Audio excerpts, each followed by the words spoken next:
Boom! This is it, guys. Welcome back to numero uno, Trio Tres Marias ng Pilipinas, RRM. Of course, the biggest R of all R's, si Sir Ronald Richard Aldens Llamas. And then kasama natin, of course, vlogger extraordinaire, attorney Mark Gamboa. May nagtanong, Hello. attorney na napakagaling. Sino yung Pwede na pala tayong attorney. Mark, talagang Wala ka sa akin, Mark. May tumawag sa akin, professor. aba. Ako na lang vlogger ang tawag sa akin ngayon. Nagkaikot-ikot na. Professor Richard Aldens, attorney Mark Gamboa, at ang paboritong vlogger ng bayan. Sige na nga, top 3 na lang para lang magalit. Paboritong top 3. Basta top 3. Top 3 vloggers ng bayan ay si Ricardo Heydariani. Guys, ang dami natin pag-usapan. Hinihintay ng buong bayan itong pag-usapan natin para magulo kagad. Ito na, Mark. So, paki-announce na. This is it. Lenny, Mayor Lenny. This is what we should get used to. Mayor Lenny. Sir, Lumabas na sa news. Di ba pinag-uusapan na natin for how many weeks na. Pero ngayon lumabas na sa balita. Kumbaga, they are free to say na Lenny closes the door on running for Senate, and she will be running as mayor ng Naga City to continue yung magandang nasimulan ng kanyang asawa na si Jessie Robredo, the late Jessie. So ayun, yun ang nasa news na ngayon, and maraming nalungkot kasi they were expecting Lenny has the biggest chance sana sa kakampings na makapasok sa Senado. So, yun, ang siguro maganda lang kung wala siya makakalaban sa Naga, makakaikot siya kasama ng mga senatoriables niya para mas lumaki yung tsansa ng mga tumatakbong kakampigs. Yun nga yung sinuggest ko, Mark, in several interviews last week, na sana ay makasama si Lenny dun sa dati ko pang sinasuggest na nationwide Thanksgiving and listening tour. Para ba i-transfer niya yung leadership kay Senator Risa Hontiveros? Para hindi kasi pwede na in-announce mo lang na si Risa na yung leader, siya na yung papalit sa'yo. Kailangan medyo mahabang proseso. Maglibot kayo na magkasama kayo. Sama si Laila de Lima, tapos kasama yung kanilang 3 kandidato. No? Parang early campaign na rin. Ang mahalaga naman, hindi nakalagay yung vote. Diba? Ang mahalaga ay i-transfer na yung leadership. Doon nagreklamo minsan yung mga iba, katulad nila Trillanes, na bakit nagdidili-dali pa, bakit may hesitancy, bakit walang ganong klaseng proseso. So ito, maganda na inamin na niya, siya ay tatakbo mayor, at yung susunod sana ay samahan niya yung 3 kandidato nila, si Kiko, si Bam, si Shell, tapos isama yung spokesperson nila, si Laila de Lima, at yung papalit sa kanya na leader, si Senator Risa, na medyo gumaganda naman kahit papano yung traction ngayon. No? Pero iba pa rin talaga kung si Lenny mismo yung magta-transfer ng leadership in a nationwide process. Bakit nga ba sa Ronald wala? Yun lang nagtataka din yung marami. Bakit nga ba wala ang mga Thanksgiving tour, wala masyadong bakit nga ba ganun? Parang hindi tuloy lang alam, meron pa bang kakampings, meron pa bang yung angat buhay, more on tulong, pero sa political side, parang wala ka masyadong maramdaman sa grassroots. It's an NGO eh. It's a small NGO, not even a big NGO. So, siguro dahil nagpahinga muna si Lenny, 'di ba? Marami siyang mga biyahe after ng elections, 'di ba? Ikalawa ay baka isipin na nagpukan sila, na nag-early campaigning sila at bumabanat sila kay BBM, so binibigyan muna nila ng space, no? Pero ang naging negative impact niyan yung pink wave na hindi naman insignificant ay medyo humupaw, medyo bumaba. Na sana na-harness nila, baka mas maganda ngayon yung ratings ni Bam, ni Kiko, at saka ni Shell, kung yung 15-16 million votes na yan, yung warm bodies na yan, na very na mataas yung level ng voluntarism, ay nagamit nila beyond the 2022 election. Yun yung nasayang. Kaya hindi ko alam kung kaya pa yung i-harness pa uli ngayon. Tingin ko kaya pa naman. Pero less than less than a year na lang eh. So kinakailangan mo i-pump prime ng maigi yan para yung dapat ginawa 2 years ago ay mahabol itong last few months going into the midterms. Ikaw, Mark, ano yung nakita mong mga responses so far online? Kasi pagdating sa atin tatlo, ikaw yung pinaka-vlogger extraordinaire. Pero syempre, attorney ka na ngayon. Mark, was there any traction online when Lenny essentially confirmed na tatakbo siyang mayor? Wala bang... At saka sa tingin mo, I mean, you have worked with people like Mayor Isko Moreno, you have covered Mayor Vico. Don't you think that this is the best natural way forward? Go from local and then back to national even stronger in 2028? Anong read mo dyan, Mark? Marami sa social media ang medyo nalungkot kasi they were really expecting na sa Senado papasok si VP Lenny na mas prominente nationally, mas makikialam sa mga issues. They were really looking towards her. Ito yung mga kakampigs talaga na hindi tumitingin sa iba, na si Lenny pa rin yung tinitingnan na leader. So merong I could sense na merong mga lungkot doon eh.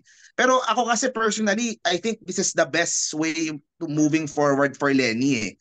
Para ipakita naman niya a different side of her naman as an executive naman. And ako I'm really excited for the people of Naga. Kasi iba pa rin pag meron kang rockstar na mayor eh.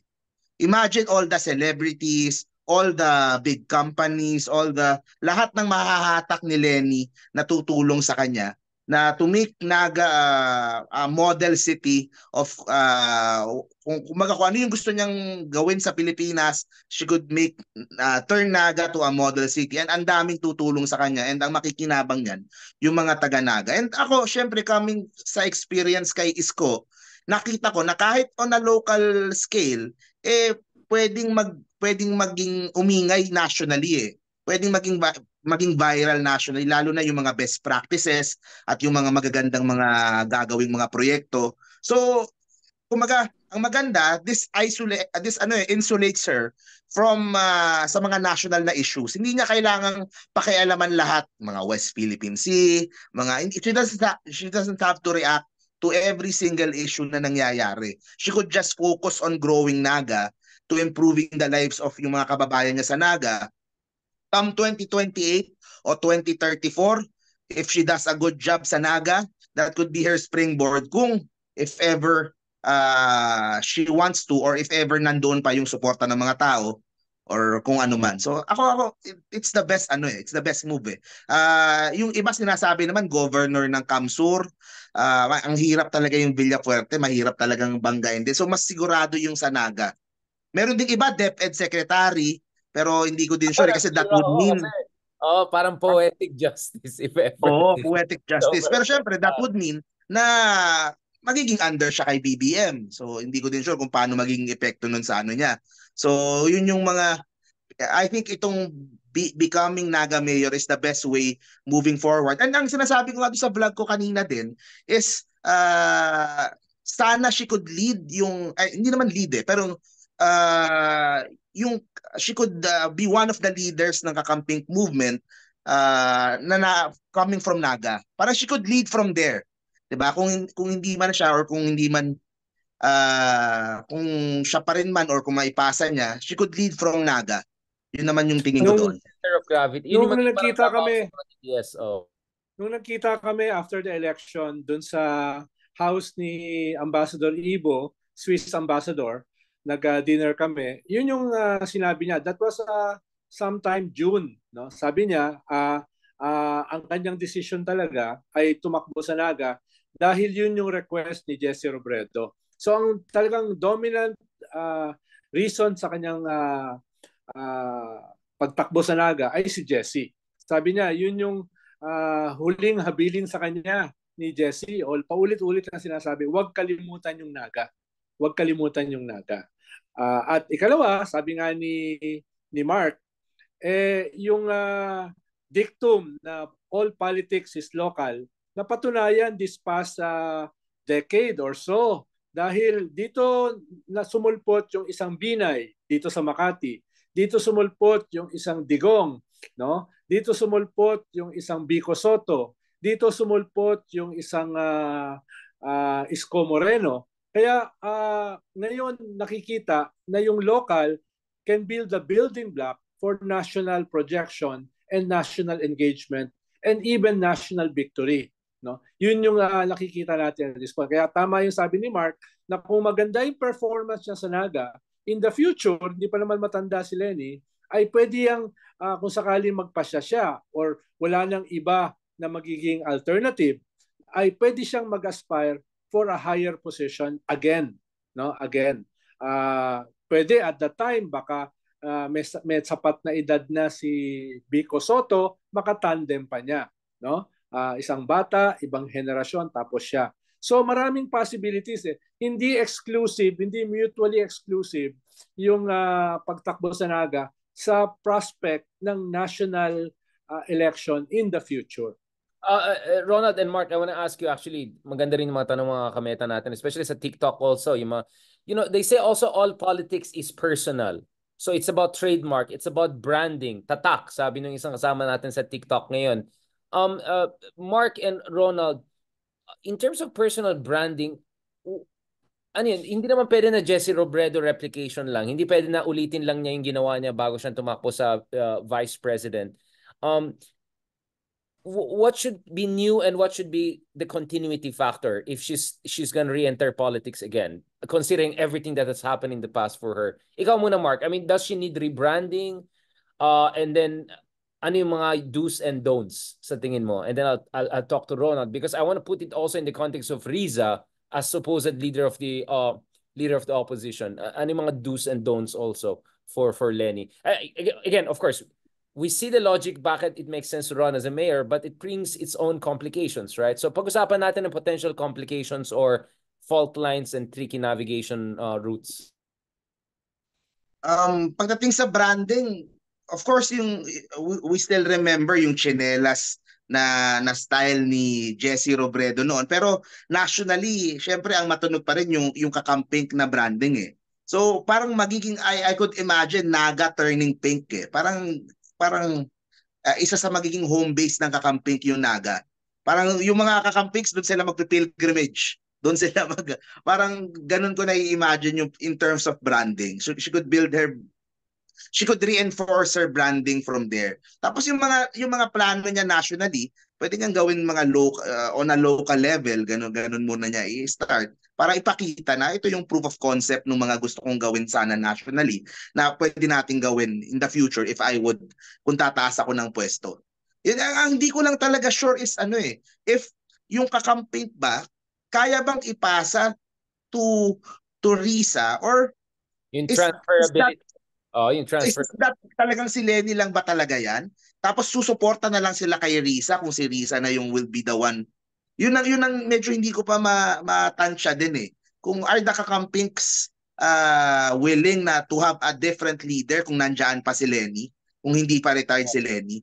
I want to push this, Ronald. Sorry, Mark, for cutting. That was a very important point. I want to push you on this, Ronald, kasi I think you and I, medyo nabash tayo ng marami, among other reasons, is because sabi natin, kailangan ng postmortem, kailangan ng recognition ng mga kakulangan including the administration you work for, the Aquino administration.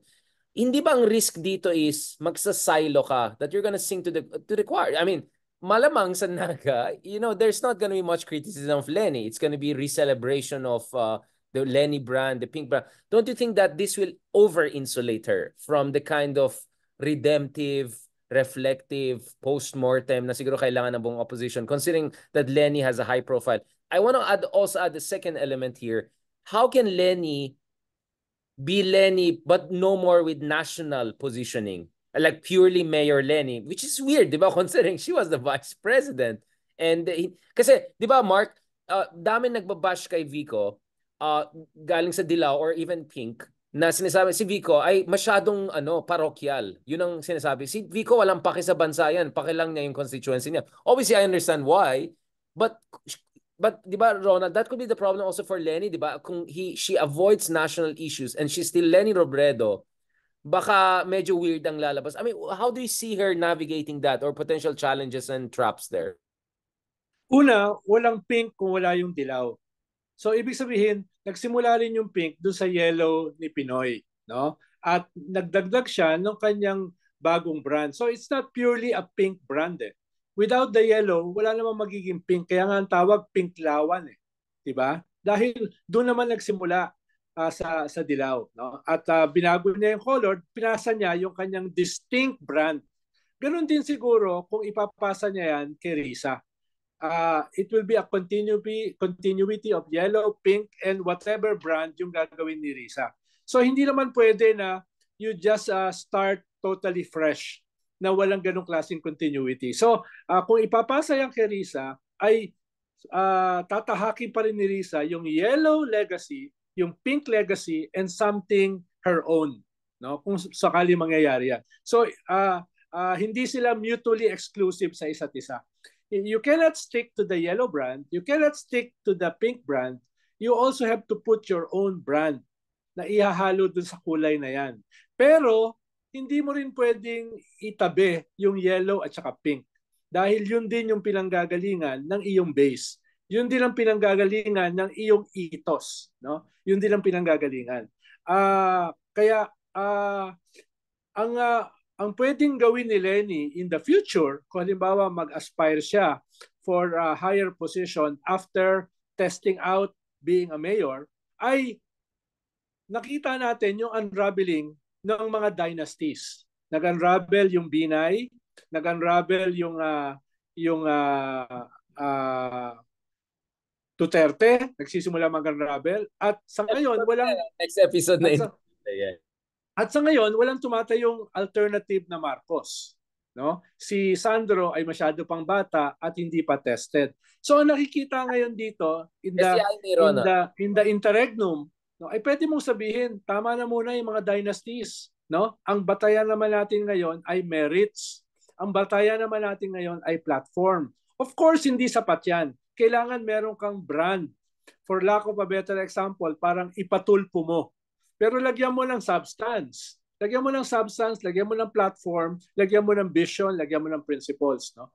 At yun yung pwedeng i-reinvent ni Leni at saka ni Risa in the near future.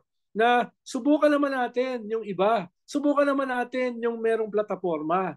Dahil nitong nakaraang mga taon, puro dynasties eh. The Binays, the Eraps, no? The Arroyo, even the Aquino. Yung Aquino kasi ayaw na eh. Nakausap ko yung mga kapatid, sabi nila, kota na kami. No? In-offer na namin yung aming tatay, yung aming nanay, yung aming kapatid. Iba naman. No? Iba naman. So pwedeng tumayo doon sa ganung klaseng legacy itong mga tipo ni Leni at saka ni Risa. No? Tutuntong sila doon sa ganung klaseng legacy. Pero at the same time, creating a new brand, a new ethos, a new vision for the country. At maganda yan dahil nakita ng mga tao, hindi naman nag-improve yung ating kabuhayan with all these dynasties. Diba? With all these dynasties. So, for lack of a better, parang babanata mo yung dynasty. Tatayo ka sa legacy nung mga dilaw, pink, etc., reform, pero at the same time, mag-i-invent ka ng sarili mong brand, pero at the same time, babanatan mo yung curse ng Philippine politics, which are basically dynasties.